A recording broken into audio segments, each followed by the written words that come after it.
Hey everybody, Zee Garcia here, and today we are going to go to the savannah and see if we can't, using our animals, reign supreme. This is Kiwara.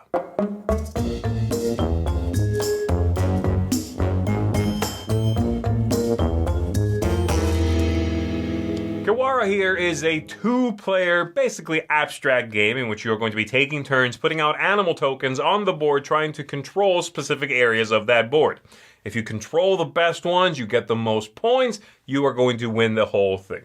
This is a reprint of a game that came out quite a few years ago that has a French name, kind of loosely translates to Funny Zebra or Funny Zebras.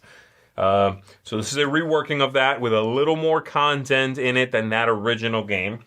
Let's go ahead and take a look at it. You don't need to know about the original game. Like I said, this is generally the same thing. So we're going to check this out. I'm going to show you how it works, and then we'll come on back. I'll tell you what I think of it. So here we've got the game set up and ready to go. I'm going to be showing you the basic mode of play, which uses this board here and this special character, this card, that's going to go to one of the two players and be worth 5 victory points at the end. If you want to play the other modes, you can flip this board over and use these sticks to make the river yourself, with a few caveats, but basically separating sections as you see fit so that the groupings are different and of course modular. And you can also then shuffle this deck of cards, which includes this card, and have one come out that will be unknown to the players. And so instead of always being this character, it might be, say, this rhino here. Only one of these cards is going to be used for the whole game. It'll just simply be a random one from 10 of these cards. But for now, again, let's stick with the basic setup. Each player has a number of animals over here. A couple of crocodiles, one lion, many gazelles, one elephant, and many zebras. And they are going to be placing them out onto the savannah here. So one player is going to decide where this starts. So let's say that player is going to be this player over here playing the red pieces, and they're going to place this right here. You put it on one of these outer stones facing into a row. So they'll put it right there, and then this player will actually commence play. So on your turn, you are going to do two things. The first one, pick an animal, place it somewhere in that line that is still empty. So say, for example, they could place it there. And then move this piece clockwise 1, 2, or 3 times. So they're going to move it 1, 2 to there, and that's their turn. It'll be the next player's go. They're going to select one of their animals, they're going to place that animal, and they are going to move 1, 2, 3. And it comes back to this player. And this is going to continue until the board is full, and at that point we are going to score. We would look at every one of these sections separated by the rivers. Whoever has the most tokens in there is going to control that area, and they're going to score victory points equal to the totality of the animals in there, meaning they score both players' animals. The animals have values. Crocodiles are worth nothing. Lions 1. These gazelles are worth 2, unless they're face down. We'll talk about that. The elephant is 5, and the zebras are 6, but they might also be face down.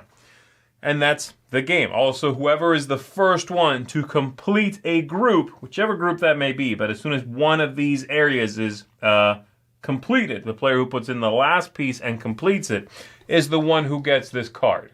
Or, if you're playing the advanced mode, the one who draws a card off the top. Again, that only happens one time for the first area that is completed. So let's talk about the animals and what it is they do. So starting with the zebras over here at the ends. They are the most valuable ones. They are worth 6. Again, that 6 could go to your opponents, so you have to be careful that you put them somewhere you're pretty sure you're going to control. And they are scared of the lion. So, for example, if this is here and this player plays the lion next to them, even across a river is fine. If they play next to them, like so, then the zebra is going to hide. And now it still counts as a red token, but it has no value. Likewise, this happens if the zebra shows up afterwards and the lion is already there. You might be forced to do this, for example.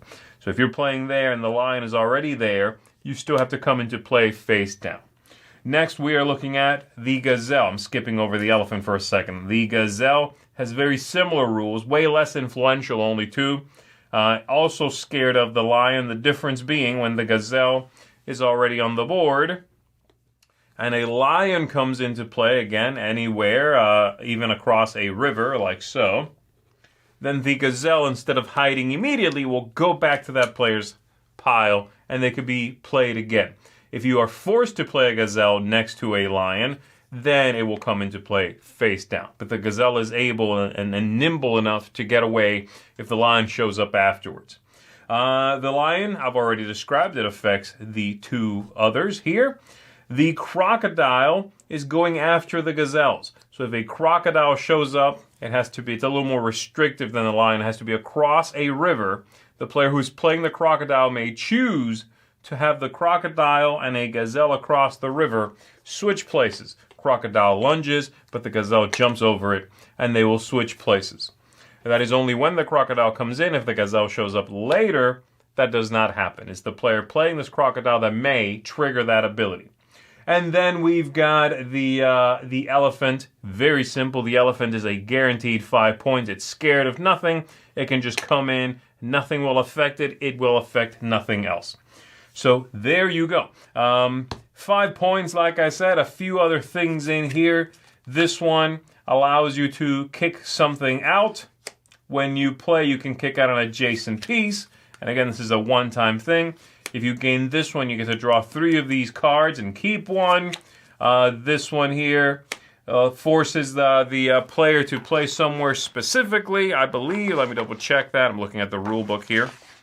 These are all going to be explained in the rule book, by the way. So you have a page with all the characters and what they do. So the warthog there forces your opponent to not play their next turn. They simply do step 2, moving this. This one, let's see, this one here lets you move 2 that you've already placed to new places. Things like that. I think this one, actually, the rhino, yeah, you can send one back that's face up back to the opponent. And then, let's see, the porcupine, I'll show you one more. The porcupine here says that after moving the totem, your opponent, show your opponent the space on the row where they cannot play. If I move to there, I could play this, assuming I've earned it earlier, and say you can't play in there. So your choices are there and there. So there you go. These are just going to change the game up a little bit, or you can just stick with this one, which is 5 points. There you go. That is how you play Kiwara. Let's go ahead and go back up top. All right, so that is Kiwara here. Let's go ahead and talk about it, shall we? We're going to start with the theme and the setting. I think this is a lovely setting. It's very well done. It's obviously an abstract game, and it will feel that way in many occasions. But I think the animals they're using, the explanations of why things happen, the crocodile lunges and the gazelle jumps over it, and so they switch places, all of that does help sell why that power is what it is. And it helps teach, and that's a big one for me. You know, if the animals make sense, why they behave the way they behave, why you are doing the things you are doing, that makes sense. Why does the totem move 1, 2, or 3 spaces forward? That's just mechanisms, right? That one doesn't mean anything, doesn't have any reason why that is the way it is. So it's a mix of those two things, but it certainly doesn't get in the way. It gives you the ability to have a neat setting and helps teach a little bit. That's good for me. The aesthetics. I think this is very good. It's the box is not overly large, but has a nice large board in it. Double-sided, good quality board. I like the quality of the bits in there. The tokens are very large as well. Neat artwork all over the place.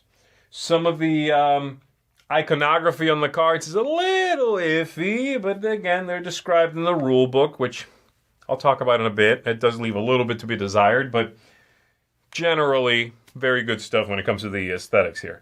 Replay value, also very good. Double-sided board means you can create your own board, though the included pre-built one with the rivers is fine. But you could do that. You can mess around with it. And then, of course, the extra cards also is going to give you a nice amount of, possible replayability.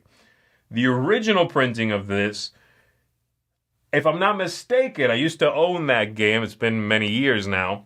I don't think came with those cards. That's a new thing. It used to just be 5 bonus points for whoever closes the first area, which is still one of the ones in here. And in fact, the one I showed you, the one they tell you to begin the game with, and then you can mix it up. But I like that there's now possibilities to change that up, to mix it up. It might not be as good. It might be a little more situational, the characters. 5 points is 5 points always. That's always good. So that's nice. I like anything that adds replay value like that. The game arc. I like that the game is always building towards the end, so that's nice. There's a nice amount of rising tension as the game goes, but there's a good opportunity and a good flow that allows for reversals of fortune, that allows for something you thought you were going to get, not quite working out the way you thought it would. Everything is open information, except for, if you're playing with the variant, which card you draw from the deck if you are the first one to close an area. And that's neat. That's a little bit of it. You don't have to do that if you don't want to. You can just set the plus 5 points aside, and that's that. But the game mark here feels good. Not overly long by any means. The animals can be a little bit tricky, so, that might mess with you. But generally, it hums along to a nice finish and a nice build-up. I should also talk about, by the way, which I didn't mention in the overview, if when you would move 1, 2, or 3 spaces the totem moves, if one of the choices would leave your opponent with no place to place, then you can't pick that one. And if all 3 are full, the next 1, 2, 3 are all filled, then the totem just moves to the next place where the opponent could put a token. Next, ease of play.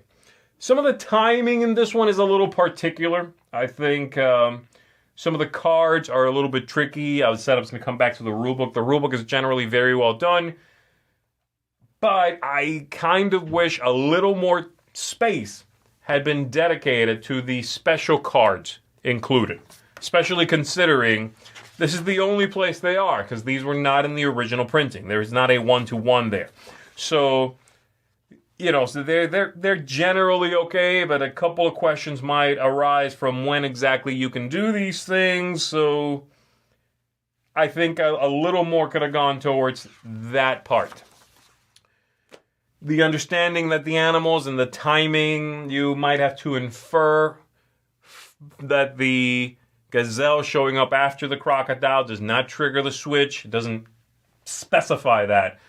You can just infer that because it says when the crocodile was placed. Switcheroo. It doesn't say anything about the other way. So, okay, but a reminder of that might have been good, or just a very black and white clarification of that might have been good. Little things like that.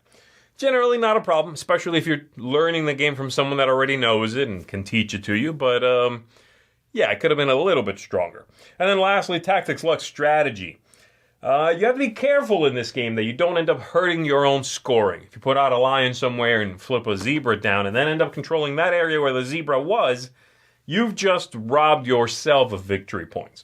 The game is very tactical. This is not a game that feels very strategic. It's all about reacting to where your opponent left you, where you can place. You can hedge your bets where you think you'll do well. You can certainly leave your opponent in a disadvantageous spot, but you generally have to do a lot of reacting to what's going on. That's fine. I like tactical games. Just be aware that's the kind of game it is. There's no luck, like I said, except for that one, if you play with that variant. So that works out well. I do like this one. I'll say I used to own the original Funny Zebras, Drôles de Zèbres.